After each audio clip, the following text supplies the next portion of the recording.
India के सबसे thrilling podcast की best horror stories only on खूनी मंडे क्लिप्स। Subscribe now. तो ये स्टोरी है महाराष्ट्र के एक चौल के बारे में। चौल के बारे में आप सबने सुना होगा।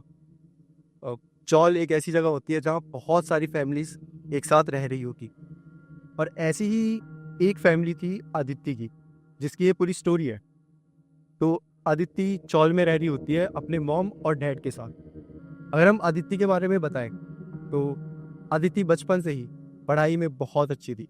एक होनहार लड़की जो सबकी अच्छे से रिस्पेक्ट करके बातें करती है, सबके साथ अच्छे से पेश आती है। तो चौल में जितने भी लोग थे सब आदित्य को काफ़ी पसंद करते थे। बट इन्हीं लोगों में से एक ऐसी औरत थी जिसे आदित्य बिल्कुल पसंद नहीं थी। इनफैक्ट उस औरत को तो कोई भी पसंद नहीं था। वो औरत बड़ी अजीब सी थी, बड़ी क्रीपी सी थी। मतलब जो लोग बताते हैं वो ऐसा था कि उस औरत से चौल में कोई भी बात नहीं करता था। वो अकेले ही रहती थी। उसके खुद के जो बच्चे थे और जो उसका पति था वो उसे छोड़कर चले गए थे, क्योंकि वो औरत बड़ी मतलब उसकी उसकी वाइब भी बहुत गंदी सी थी। जब वो आती थी लोग लिटरली साइड हो जाते थे कि भाई आप चले जाओ, हमें आपसे बात नहीं करनी। बताया जाता है कि रात के करीबन 1 बजे वो औरत हमेशा अपने रूम से जाती थी। कहाँ जाती थी किसी को नहीं पता। हमेशा उसके हाथ में एक बैग रहता था काले रंग का, जिसमें कुछ लोगों ने देखा है कि कुछ जानवर होते थे और कभी कभी कुछ हड्डियाँ होती थी। और वो करीबन 2-3 घंटे के बाद वापस आती थी। 4 बार बज जाते थे, और जब वो वापस आती थी तो उसके हाथ में कुछ नहीं होता था। और सबको कहीं ना कहीं ये शक था कि ये औरत कुछ तो करती है, कुछ अजीब ही करती है। तो ये उस औरत की बैक स्टोरी थी। अब हम आदित्य पर आते हैं। आदित्य, जो मैंने बताया कि वो पढ़ाई में काफ़ी अच्छी थी, तो उसकी बहुत अच्छी ऑफिस में बहुत अच्छी जगह जॉब लग जाती है। अच्छा खासा पैकेज होता है। तो अदिति अब अच्छा कमा रही है, और जो चौल के लोग हैं वो अदिति के लिए काफ़ी खुश है कि ठीक है यार, अच्छी लड़की है, अच्छा खासा पैकेज मिल रहा है, सब खुश है। तो अब अदिति क्या बोलती है अपने घर वालों को कि अब मेरे पास पैसे अच्छे आ रहे हैं, मैं कमा अच्छी रही, तो अब हम इस चौल से चलते हैं ना, कहीं और अच्छी जगह शिफ्ट होते हैं और अच्छी ज़िंदगी जीते हैं। घर वाले भी बोलते हैं कि हाँ, मतलब अगर पैसे आ रहे हैं तो एक बेटर लाइफ जीने का हक तो सबको है, तो चलते हैं ऐसा। तो ये अभी प्लानिंग कर रहे हैं शिफ्ट होने की। कि घर वाले बोलते हैं कि हमें ना एक काम आ गया गाँव में, तो 3-4 दिन लगेंगे, गाँव चलते हैं, वो काम निपटा के वापस आते हैं। अब अदिति बोलती है कि यार मेरे से तो नहीं हो पाएगा, क्योंकि मेरा ऑफिस चल रहा है और 3-4 दिन की छुट्टी शायद मुश्किल होगी। तो घर वाले बोलते हैं ठीक है, तो एक काम करते हैं, हम हो आते हैं, तुम 4 दिन यही रह लो, अकेले ही हो जाएगा, चल जाएगा, राइट। तो अदिति बोलती है हाँ कोई दिक्कत नहीं है, आप हो आओ। अब अदिति का क्या रूटीन होता था? उसका रूटीन होता था कि वो सुबह उठती थी, अपने लिए ब्रेकफास्ट प्रिपेयर करेगी और फिर ऑफिस चले जाएगी। घर में कोई है नहीं, चौल में भी उसका कोई ऐसा दोस्त वोस्त नहीं था, तो वो मतलब पूरा दिन ऑफिस में ही रहेगी, वहीं डिनर करेगी और फिर घर आ जाएगी, घर में आके सोएगी। बस उसका यही रूटीन था ये 4 दिन तक। 2 दिन बढ़िया निकलता है, अच्छे निकलता है। बट तीसरे दिन तीसरे दिन कुछ ऐसा होता है जो आदित्य ने कभी सोचा भी नहीं होगा। वो ऑफिस से डिनर विनर करके आई है और वो सो रही है। रात के करीबन 1-1:30 बज चुके हैं। आदित्य आराम से सो रही है कि अचानक से उसकी नींद खुल जाती है। उसकी नींद खुलती है क्योंकि उसको कुछ आवाज़ आई होती है। उसको एक्चुअली किसी के मंत्र पढ़ने की आवाज़ आती है, चैंटिंग की। वही कोई चैंट कर रहा था। आदित्य को समझ नहीं आ रहा कि ये आवाज़ आ कहाँ से रही है। घर में कोई नहीं है, और इतनी रात को, रात के 1-1:30 बज चुके हैं, इतनी रात को। तो आदित्य मतलब वो जैसे जैसे आवाज़ आ रही है ना वो मंत्र पढ़ने की, उसका सर भारी होने लग गया। उसको उसको ऐसा अजीब सा लगने लगा है। तो क्या करते हैं, वो फॉलो करते हैं कि इस आवाज़ आ कहाँ से रही है आखिर।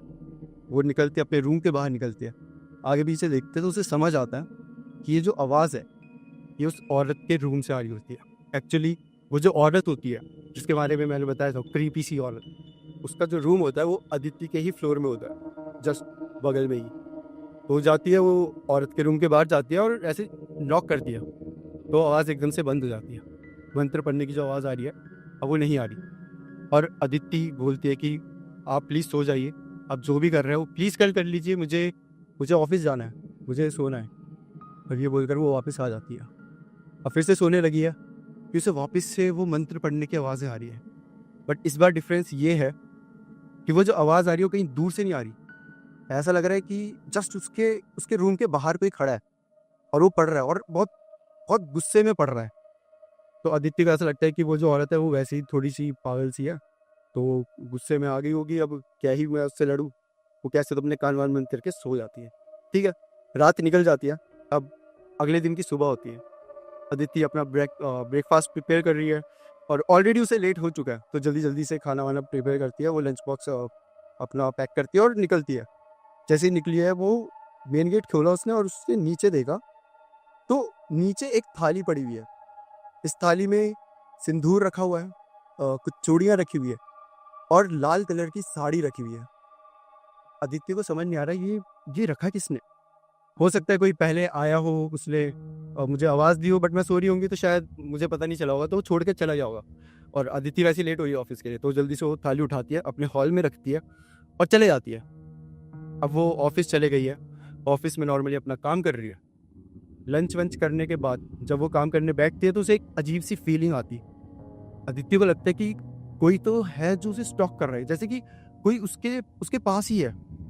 ऑल्दो है कोई नहीं, वो दूर दूर तक हर जगह देखते कोई भी नहीं है, लेकिन उसे ऐसा ऐसा अजीब सी फीलिंग आ रही है एकदम। ठीक है, इस फीलिंग के साथ अदिति ने कम से कम काम तो नहीं कर पा रही थी, बट हाँ कोशिश कर रही थी कि तभी उसको एक आवाज़ आने लगती है, किसी के मंत्र पढ़ने की।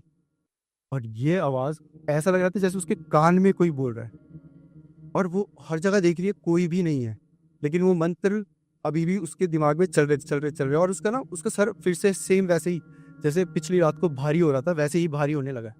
और धीरे धीरे उसकी उसकी हालत और ख़राब हो रही है। जो उसके कलीग्स थे, जो ऑफिस में उसके दोस्त थे, वो उसे बोलते हैं कि यार तेरी तो बहुत ज़्यादा हालत ख़राब हो रही है, एक काम कर, तू घर जा और तू आराम से रेस्ट कर, दवाई ववाई ले, और जब ठीक हो जाएगी तब आइयो। अदिति भी ऐसी करती है, वो घर चले जाती है। जब घर जाती है थोड़ी सी दवाई लेती है और वो सो जाती है। उसको ऐसे ही लगता है कि हेलुसिनेशन होगा, कल मैंने ये सब चीज़ें सुनी है तो दिमाग में वही चीज़ें घूम रही होगी। और मतलब वो एक्सेप्ट नहीं कर रही थी, ऑब्वियसली शुरू शुरू में सब डिनाइल में ही रहते हैं, सेम अदिति के साथ भी था। अब वो सो गई है और उसे पता भी नहीं चला कब रात के 10-11 बज चुके हैं। जब 10-11 बज गए थे तब अचानक से उसकी फिर से आँख खुलती है, क्योंकि उसको वापस से वो मंत्र पढ़ने की आवाज़ आ रही थी। बस डिफरेंस इतना था कि ये आवाज़ इस बार ऐसी लग रही थी जैसे कि एक औरत और एक आदमी दोनों साथ में वो मंत्र पढ़ रहे हो। ये आवाज़ कुछ इस टाइप की थी और ये इतनी ज़्यादा भयानक थी कि वो इस साइड लेटी हुई है, मतलब वो इस साइड उसने फेस कर रहा है दीवार की साइड, और ये पीछे की साइड से आ रही है आवाज़। तो घूम के देख नहीं पा रही क्योंकि वो डरी हुई है। उसे समझ नहीं आ रहा कि मैं कैसे देखूं भाई, कुछ दिख जाए कुछ हो जाए तो क्या करूंगी मैं। वो बस मन ही मन में भगवान को याद कर रही है।